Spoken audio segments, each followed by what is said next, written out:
مهرجان الأدب وكتاب الشباب في طبعته الثامنة كان موعداً مع عديد النشاطات الثقافية ومع كبار الشخصيات الأدبية من الجزائر وخارجها.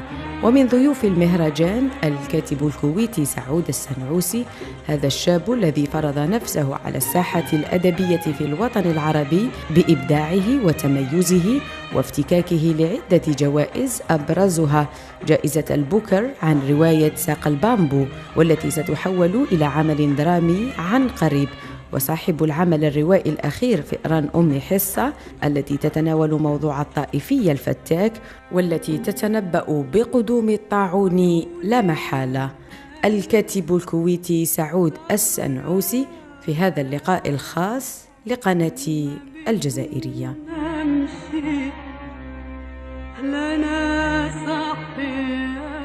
الكاتب الكويتي سعود السنعوسي من مواليد عام 1981 بدولة الكويت. العودة دائما إلى البداية، ماذا يذكر سعود السنعوسي من طفولته، وهل كانت لك ميولات أدبية؟ في البدء أشكر قناة الجزائرية على هذا اللقاء، هي فرصة مناسبة جدا لأطل على الأحبة في الجزائر. السؤال إذا كانت ماذا أذكر عن الطفولة، فلأقل ما الذي لا أذكره عن الطفولة. أنا الحمد لله أتمتع بذاكرة يعني غنية جدا بالنسبة لي أنا يعني ومحيطي، أتذكر كل التفاصيل. ميول أدبية كان في نشأة، يعني كان في بذرة في البداية. أنا ولدت ونشأت في بيت الجدة، في الكويت نسميه البيت العود، بمعنى البيت الكبير، جدة وعدد كبير من الأعمام والعمات وأزواجهم وزوجاتهم وأبنائهم وبناتهم. فهذا الجو يعني نفعني الآن في الكتاب. عوضا عن ذلك طبعا في البدء كانت حكايات الجدة لدينا هي الانطلاقة الحقيقية والشرارة التي يعني أطلقت العنان لخيالي صغيرا في القصص الشعبية وما إلى ذلك. يعني كنت صغيرا في البيت، الحفيد الأول، اهتمام أكيد زائد من الوالدين ومن الجد على وجه التحديد. عقلية البكر يعني ذكر أيضا ربما ليست بهذه الطريقة لدينا، يعني لم تكن عائلة تقليدية بالمفهوم. هي والله تقليدية حتى لا أنكر، ولكن لا، أنا أول حفيد ذكر حين أقول. أختي لدي أخت أكبر مني طبعا. كنت مغرما بالكتاب شكلا، ربما يعني أحكي هذا الأمر كثيرا، ربما الجزائر أول مرة أتكلم فيه. قبل أن أقرأ، أعمامي ووالدي ووالدتي كلهم يذهبون إلى العمل، أبقى أنا مع جدتي. كان الكتاب يشكل لي هالة سحرية من المسلسلات الكرتونية. يعني أنت من جيلي وتعرفي السنافر على سبيل المثال مثلا. حين تقع مشكلة في مملكة السنافر، بابا سنفور يذهب إلى المعمل يعني أو المكتبة ويستل كتابا ويبحث عن مشكلة ويحلها على الفور. طائر البوم الحكيم يعني في النظارة الطبية وكتاب تحت جناحه. لماذا هو حكيم؟ يعني لأنه لديه كتاب. الساحرة دائما تبحث عن طلاسمها في الكتب. فالكتاب شيء يعني سحري بالنسبة لي، ولم أكن كما قلت لم ألتحق في المدرسة أيضا. نعم، لم ألتحق في المدرسة، فلا أعرف يعني فك الخط على ما يقولون. أصبحت أجمع كتب أعمامي وعماتي المدرسية، المصحف، القرآن الكريم يعني، دليل الهاتف، دليل التلفزيون. عملت لي مكتبة صغيرة وأصبحت أبتدع المشكلات في خيالي وأبحث لها عن حلول في خيالي أيضا، أمرر إصبعي فقط. مع بدء تعلم القراءة كانت قصص الأطفال المصورة من سلسلة ليدي بيرد، الدعسوقة الحمراء هذه، والمكتبة الخضراء. كنت مفتون في هذه العوالم. القصص المبسطة من ألف ليلة وليلة شكلت لي عالم، يعني أتصور هي اللي شكلتني ودراستك حين توجهت إلى الثانوي إلى الجامعة، ما هي يعني التخصصات التي؟ تخصصي أنا خريج كلية الدراسات التجارية، تخصص بنوك، وبعيد كل البعد عن المجال الذي أحبه يعني. عملي أيضا يعني هو المثلث المتناقض، يعني دراستي بنوك في كلية دراسات تجارية، وعملي في شركة أغذية، والعالم الذي أحبه يعني هو عالم القراءة والكتابة. عالم القراءة والكتابة. أولى المحاولات التي كنت تقوم بها هل كانت في الشعر أم لم تلامس الشعر أبدا؟ تطفلت على الشعر مثل كثيرين يعني، وتطفلت على القصة القصيرة أيضا، ولم أجد نفسي فيهما يعني. قرأت الشعر، حاولت أن أكتب منذ كنت صغيرا يعني، كنت أكتب ما يشبه الخواطر يعني، وأعتقد أنه شعرا وهو أبعد ما يكون عن الشعر. أيضا القصة القصيرة حاولت كثيرا يعني أن تكون لدي فكرة واضحة مكثفة، لكن لم لك شعور وإحساس الشاعر، لكن تكتب النثر في الرواية. أتمنى أن يكون لدي إحساس الشاعر. ربما أنا حساس نوعا ما تجاه الأمور، وأتوقع على الكاتب بشكل عام يجب أن يكون حساس ليس بالضرورة عاطفي، والصورة الحساس هذه أنا أقصد أنه يعني يرى ما لا يراه الغير يعني، في أي مشهد أي حدث يمر مرور يعني يكون عابرا.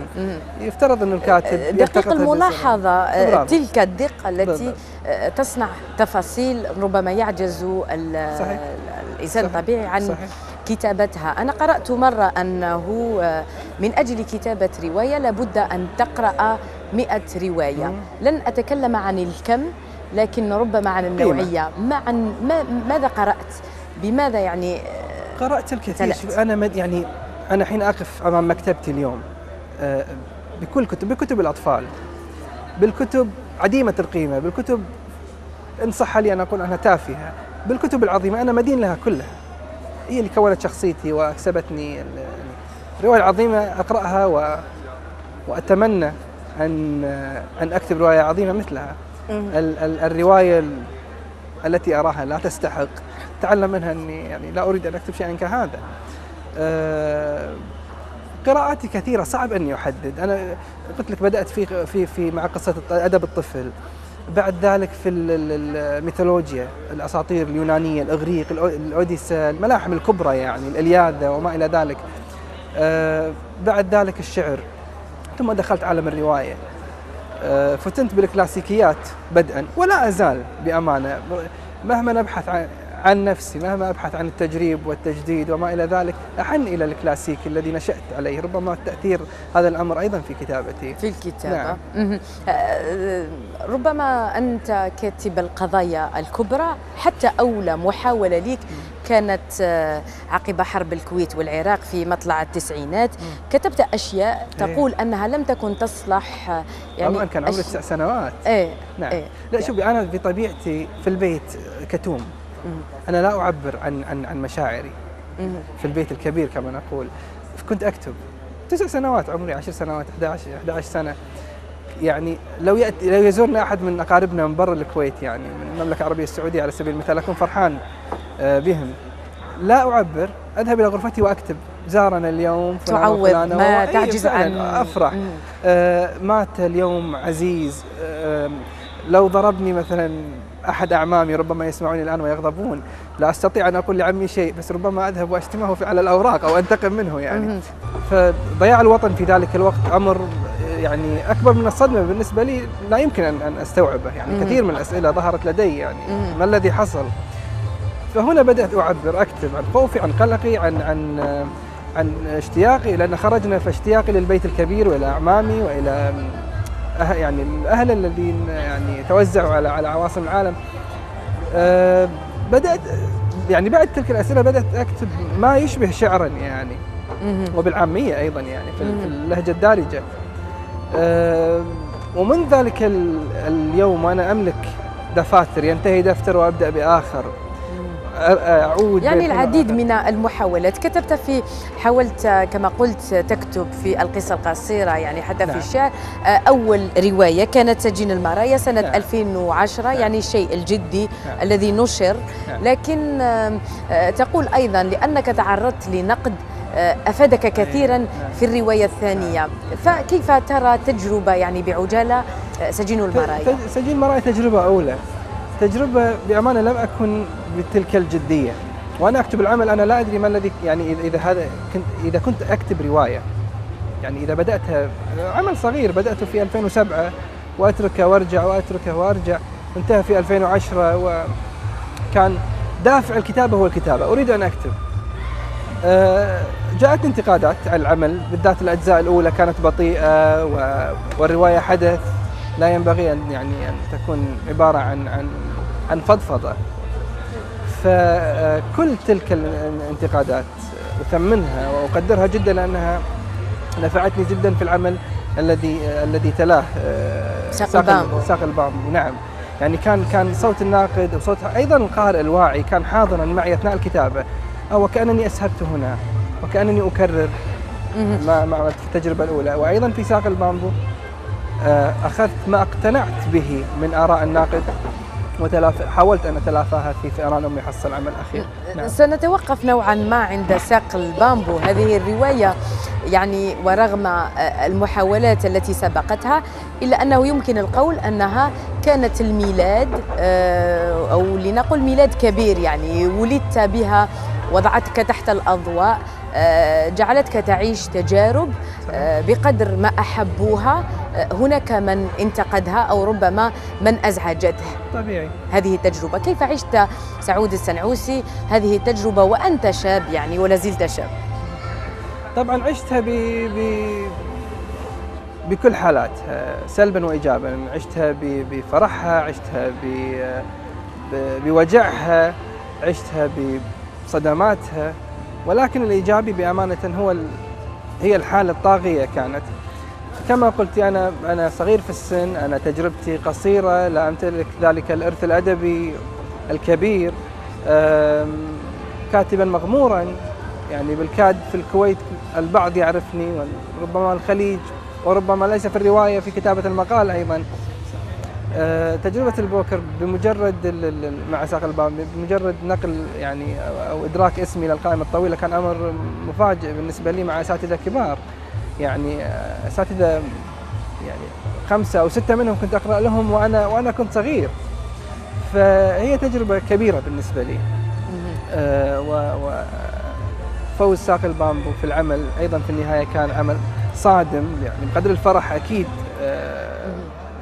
لا أحد يحزن لمثل هذا الأمر، لكن كان هناك جزء من العبء والمسؤولية الكبيرة جدا، يعني صار في نوع من القلق، صار القارئ حاضرا معي وأنا أكتب بعد الجائزة على طول، وكأني أريد أن أغازل القارئ وأريد أن أرضيه، لكني استوعبت أن كل هذا من تأثير الجائزة. هوسي مندوسة، هذه الشخصية التي تجعلنا نعتقد أنها هي أنت، هي سعود السنعوسي، وهذا من كثرة يعني شفافية هذه الشخصية، التفاصيل الدقيقة التي كتبت بها هذه الرواية، تقمصك لشخصية هوسي مندوسة.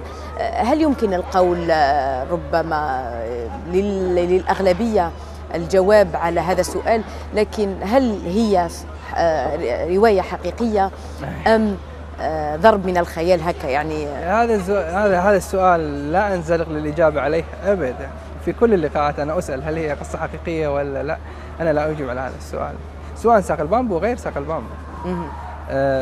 أنا أتصور بأن كل روائي يحاول قدر الإمكان بأن يقنع المتلقي بحقيقية شخوصه، يعني يصنعه صناعة. فأنا إذا قلت أن هذه رواية وشخصيات حقيقية، سوف أبخس حقي في العمل والبحث والسفر والكتابة والمعايشة. وأن قلت إنها ورقية ومن الخيال، أيضا أنا أحبط القارئ الذي آمن بوجود هذه الشخصيات، لذلك أنا لا تحتفظ بسرها. نعم. لكن كما قلت قبل قليل، لست ربما بحاجة إلى أن تقرأ كثيرا من الكتب، كان يجب أن تعيش الحالة. لا، حتى لا يساء فهمي. لا يوجد كتابة من غير قراءة بوجهة نظري، لكن أنا أقصد من تجربتي الشخصية بأني أقرأ عن موضوع معين حتى أكتب فيه، غالبا يظهر باردا. يعني حين قرأت عن الفلبين كثير من المراجع والقصص والتاريخ وأتيت لأكتب الفصول الأولى، كانت تظهر معي ما يشبه الاستطلاعات السياحية في مجلة العربي وما إلى ذلك، يعني لغة تقريرية باردة بلا حس بلا معايشة. القراءة مهمة جدا، ولكن حتى أكتب عن موضوع وأذهب إلى نفس المكان وأسكن في نفس البيت وأمشي في نفس الشارع وأكل من نفس طعام البطل وأتنفس نفس هوائه وأعيش مع أهله، اختلف الأمر. أصبحت قريب منه في يعني كنت ملتصق بشخصية هوزيه مندوزا، أكاد أكون أنا هوزيه مندوزا أنا في خلال سفرة أو 2 أو 3. ففي كل مرة كنت أعود إلى الكويت أعود بعين مغايرة. كنت أرى يعني حتى غرفتك بالبيت صنعتها بأجواء نعم. فلبينية. نعم، لأن السفر لم يكن متاح في البداية على طول يعني يعني دوب أسبوعين وأرجع، وإذا افتقدت الحالة حاولت أصنع لي جو وبيئة مثل التي عايشتها هناك. ملأت المكتب والشقة في سيقان البامبو، المكتب أصبح أخضر. سماعات عندي يعني أصبحت اشتريت الأصوات صرار الليل والضفادع واللي كنت أعيشه هناك. فعلا كان الصوت يساعد، حتى أني استعنت بقمر آسيوي للقناة الفلبينية رغم أني أجهل اللغة، ولكن حضور الصوت، حضور الأمور هذه كلها لعبت كثيرا. تلك المؤثرات التي نعم. أثرت نعم. فعلا في العمل. كم استغرقك الوقت لكتابة الرواية وعيش طقوسها؟ استغرق سنة بالضبط واحدة، وهي فترة قصيرة جدا. لكن من مايو 2011 إلى مايو 2012 هذه الكتابة، لكن السفر والبحث وما إلى ذلك قبلها أيضا في سنة. كنت محتشدا بالشخصيات والحدث وكل شيء. بمجرد أني وضعت القلم على الورقة أو إصبعي على الكيبورد انطلقت، لم أتوقف.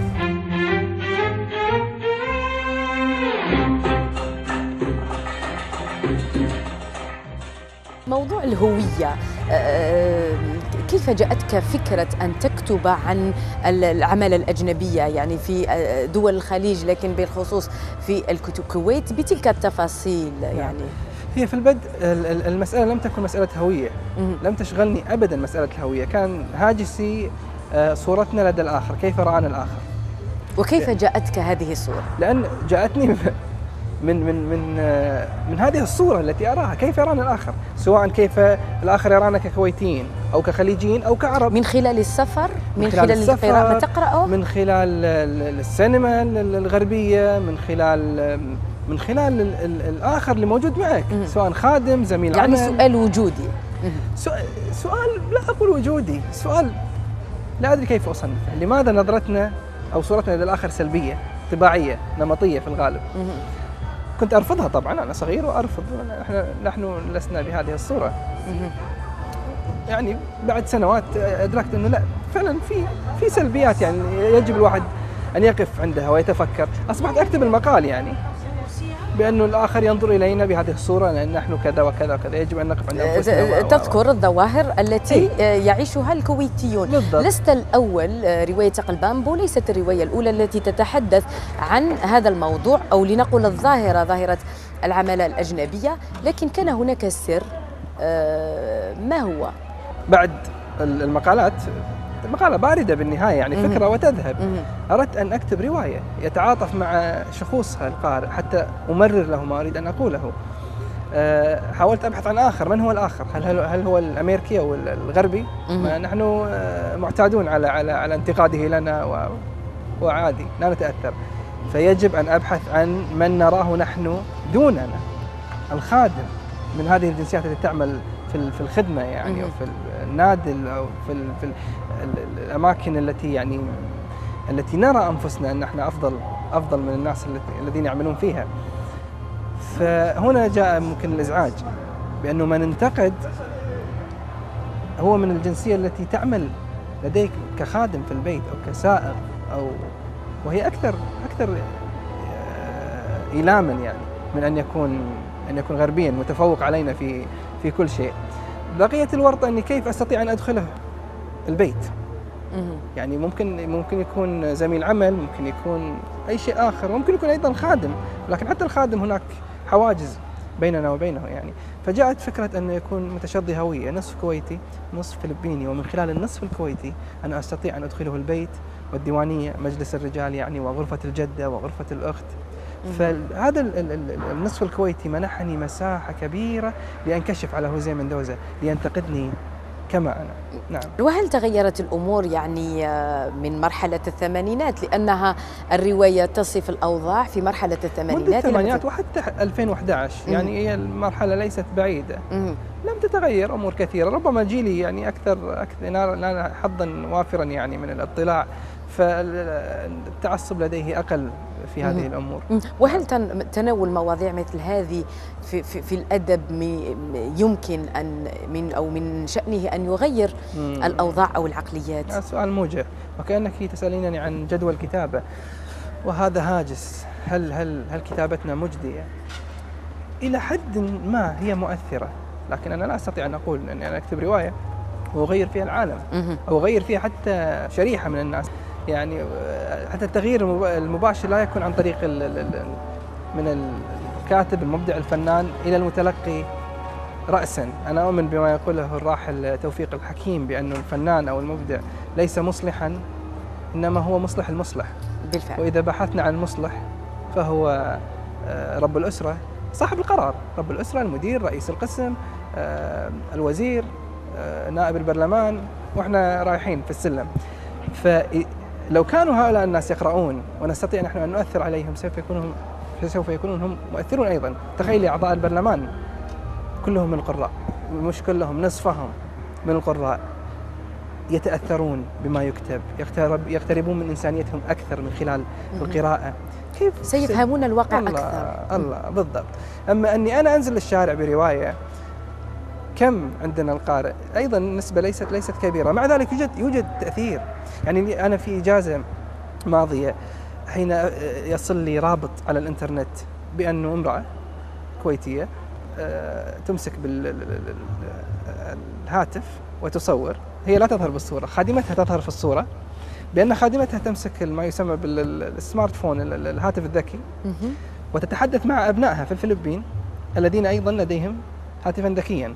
فتقول الامرأة بعد قراءتي للرواية اشتريت هاتفين، واحد لخادمتي وواحد لأبنائها حتى يتواصلوا. أنا بالنسبة لي هذه 400 صفحة وجهد الكتابة والبحث والسفر، لو أنني فعلا تمكنت من تغيير هذه الخصلة البسيطة في هذه المرأة، أنا يكفيني فوق الكفاية. فما بالك من حكاية أسمعها هنا.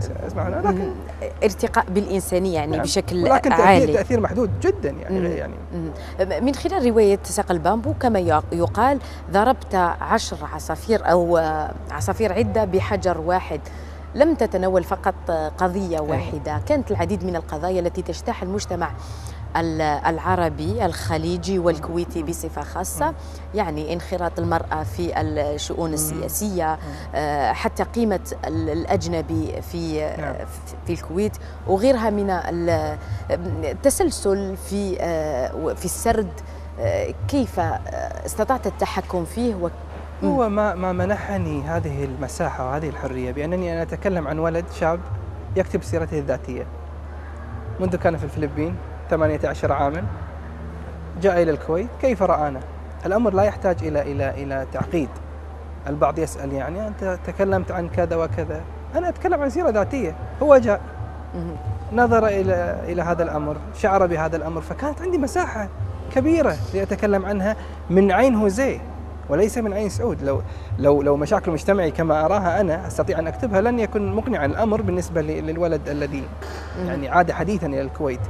أنا رصدت البيت من الداخل كيف رأى هوزيه أو عيسى، يمنحني الفرصة لأن أتكلم عن هذا الموضوع.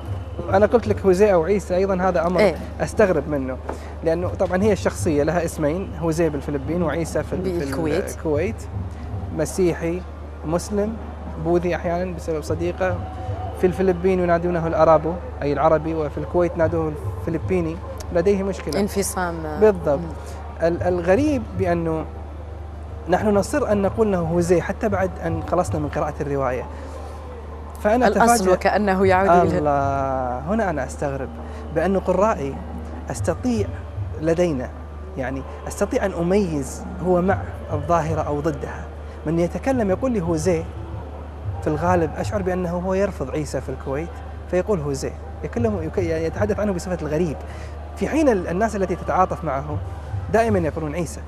لكن في آخر الصفحة يعني حتى لا نحرق التفاصيل لمن لم يقرأ بعد هذه الرواية التي لابد أن يقرأها الجميع، خروجه من الكويت كان بعد خيبة.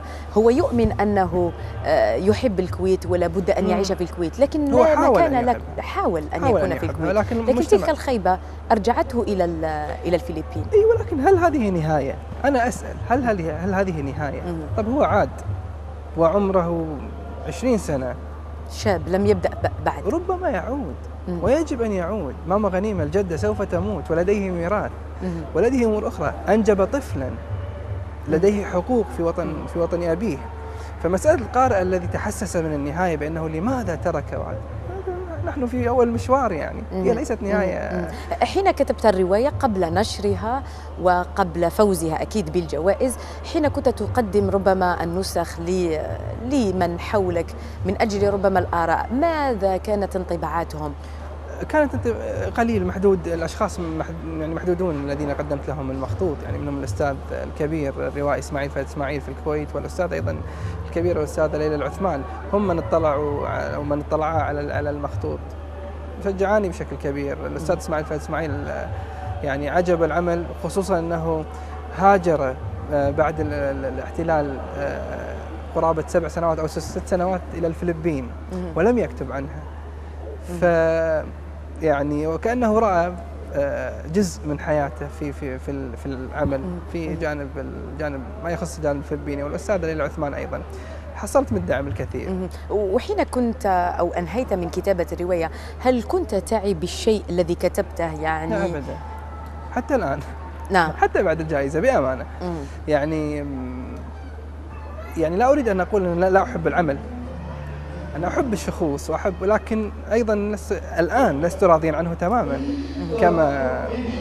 كما في الوقت الذي انتهيت منه يعني. نعم. جائزة البوكر أو البوكر برايز بقدر ما تمثله هذه الجائزة من أهمية، إلا أنها هي أيضا محل انتقاد وتشكيك طبعا في المصداقية طبعا كغيرها من الجوائز، وهذا الاعتبارات أحيانا شخصية وأحيانا سياسية. حين تحصلت على الجائزة، كيف تعاملت السلطات الكويتية مع هذا الفوز؟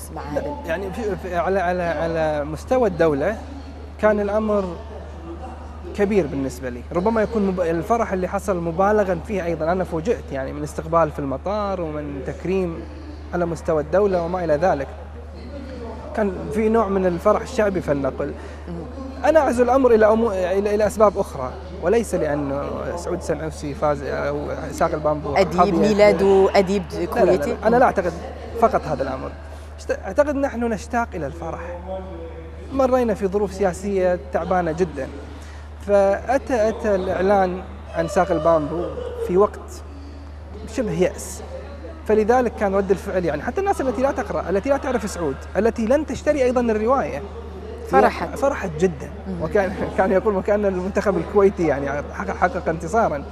اتصور رد الفعل المبالغ فيه كان يعني اكيد في ناس فرحت يعني للانجاز نفسه، لكن كنا في ظروف نوعا ما بائسه يعني. وكنت تحصلت على جائزه تشجيعيه للدوله على نفس الجائزه، على نفس الروايه قبل سنه من في 2012. ب 2012 نعم. وربما بما أن نحن في الجزائر وجه تحية للأستاذ واسين الأعرج، هو كان أحد أعضاء لجنة التحكيم مع أساتذة آخرين يعني.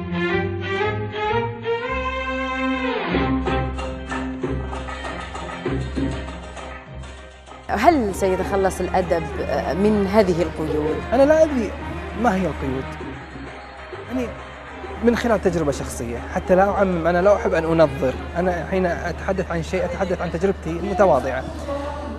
عن نفسي الجائزة لم يعني تقيدني بأي شيء، ربما أعطتني نوع من السلطة على القارئ، بأنه أصبح لدي قاعدة مقروئية أكثر من السابق. أصبحت أستطيع الآن أن يعني أقول ما أريد، لأني أنا يعني أعرف أنني سأصل إلى شريحة أكبر من القراء. القيود بالمسؤولية فقط، بالجدية.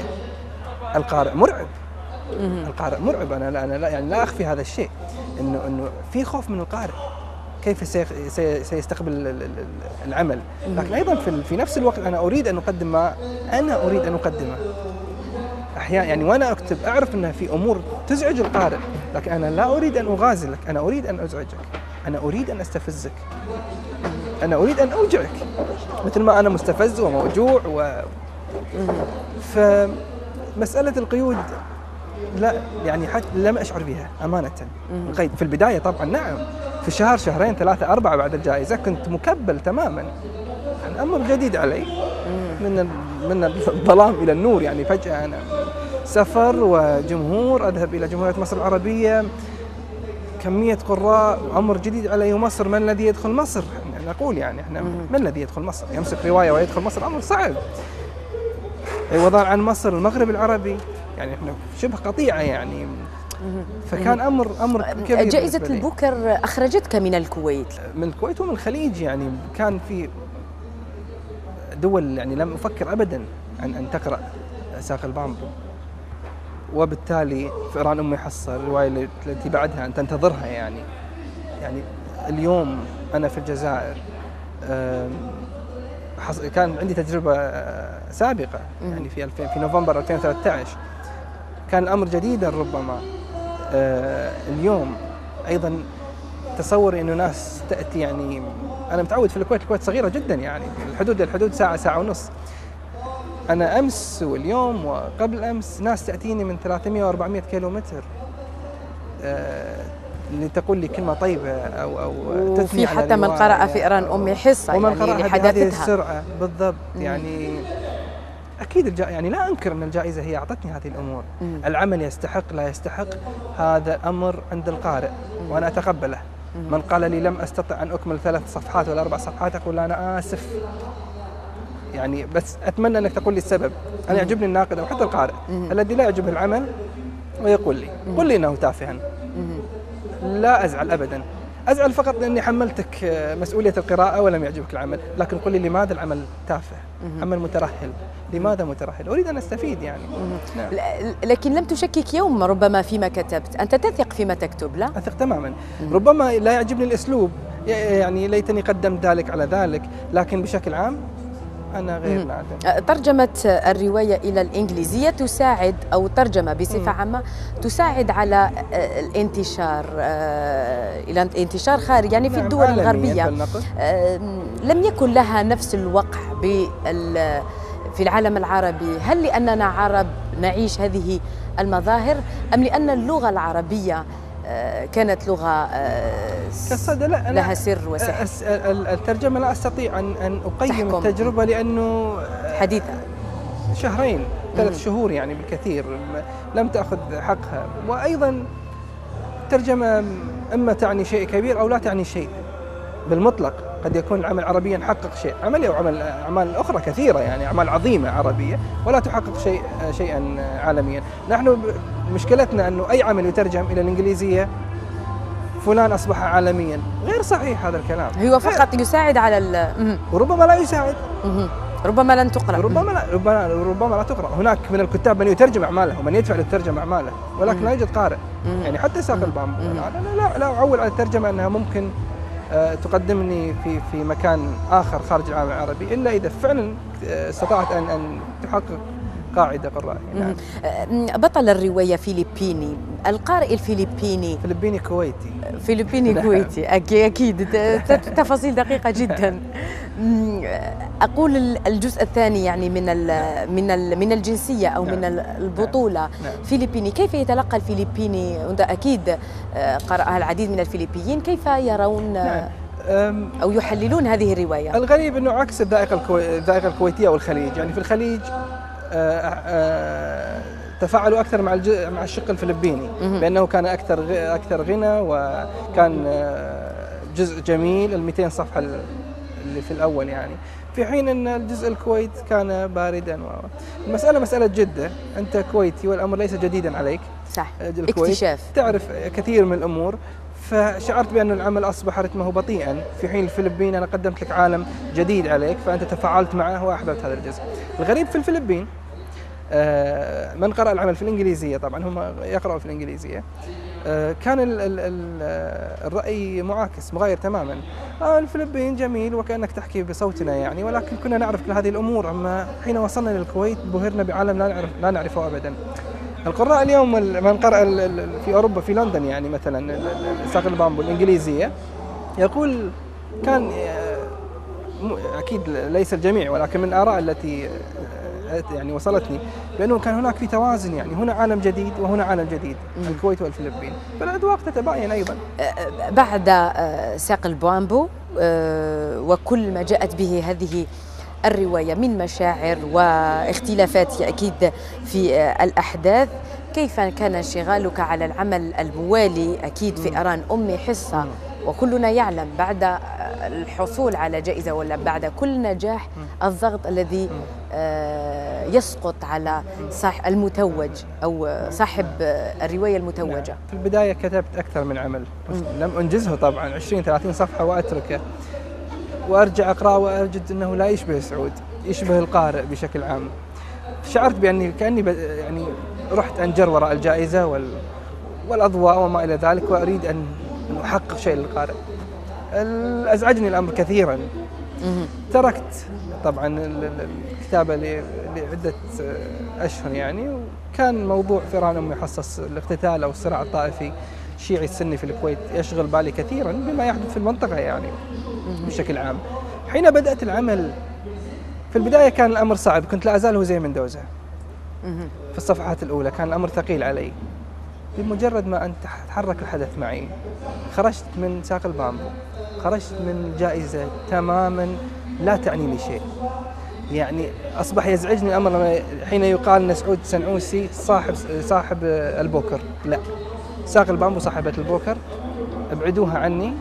العمل حظي بالجائزة وهذا يسعدني، أنا أعمل على شيء آخر. أتمنى أن لا تتم المقارنة، وأنا لست مطالبا بأن آتي بشيء أفضل.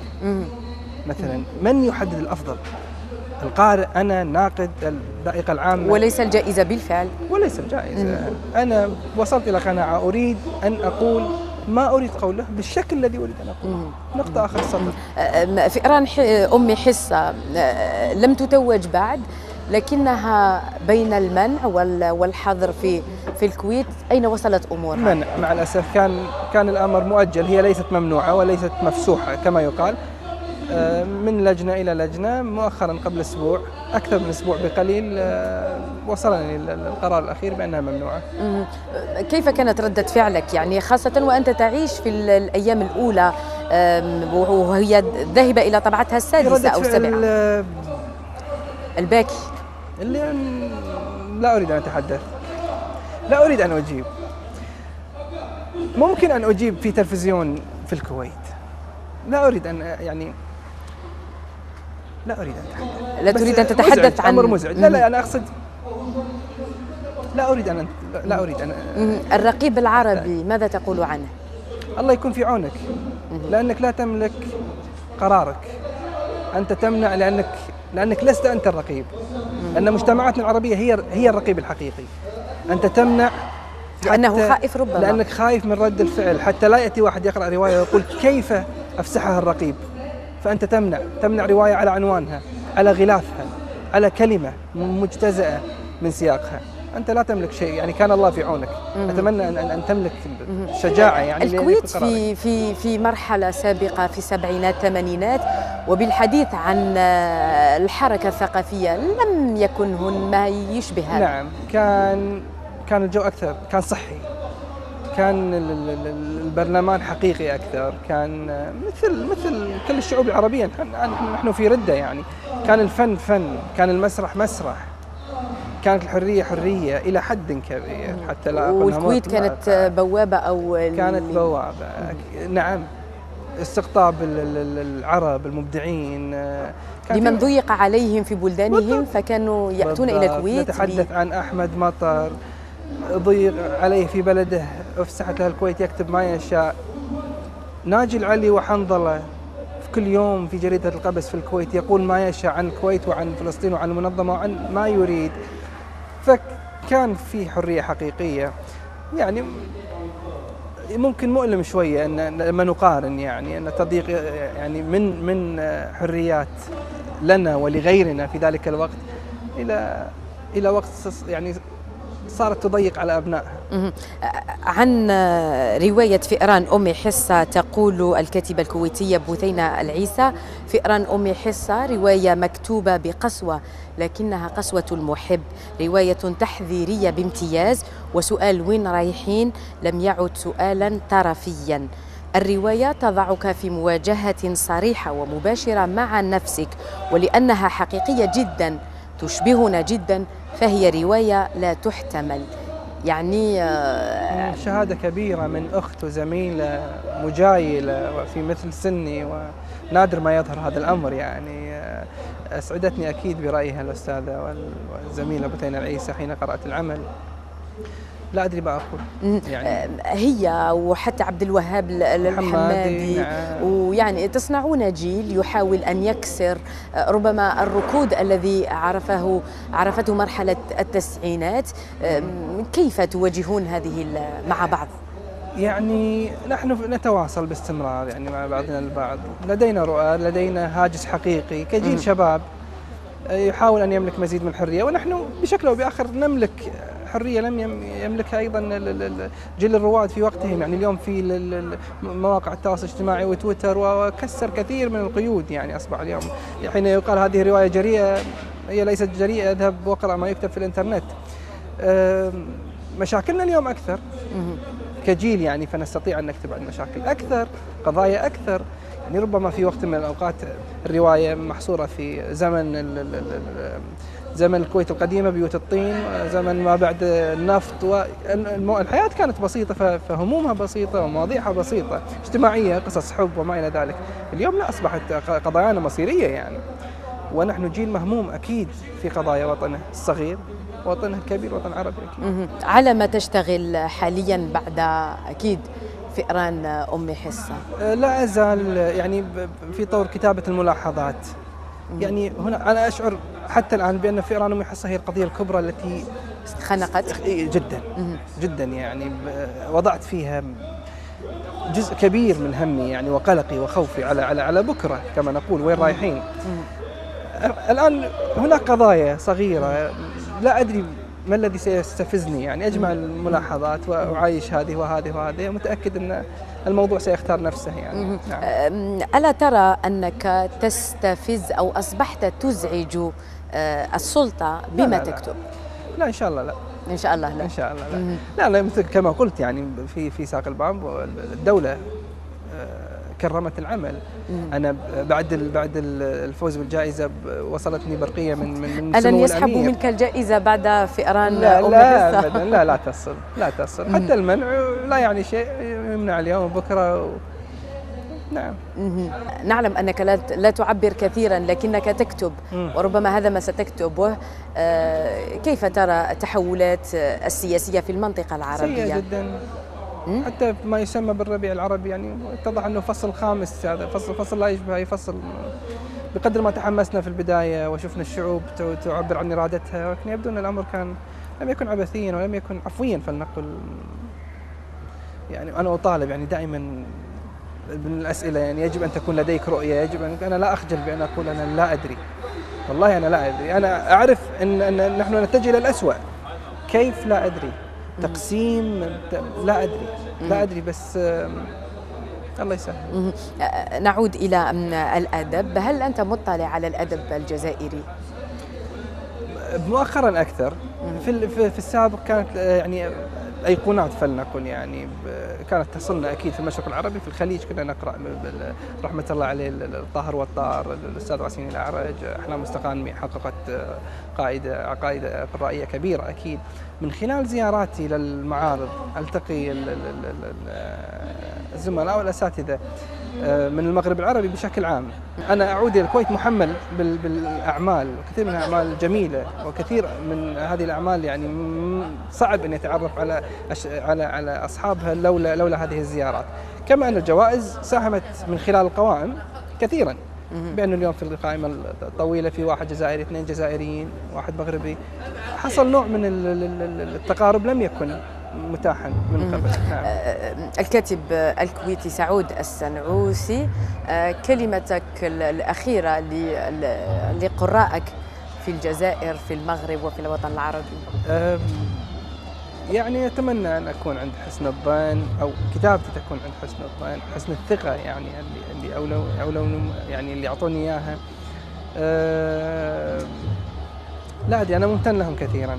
كم الرسائل التي تصلني، كم الزيارات اللي أنا أشوفها، كم المحبة. أنا اليوم متورط في الشنطة عندي في غرفة الفندق الهدايا، لا أدري أين أضعها، يعني من قراء أتوني من كل مكان. هذه شيء عظيم جدا يعني، وأتمنى أني لا أخسره. شكرا لك. الله يخليك يا رب. الله يسلمك. شكرا.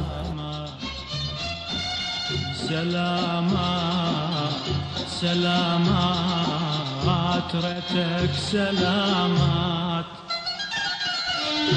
صبح ومساء يهواي ريتك سلامات. سلامات أبعد سلامات، ويا الرايح ويا الجاي أبعد سلامات.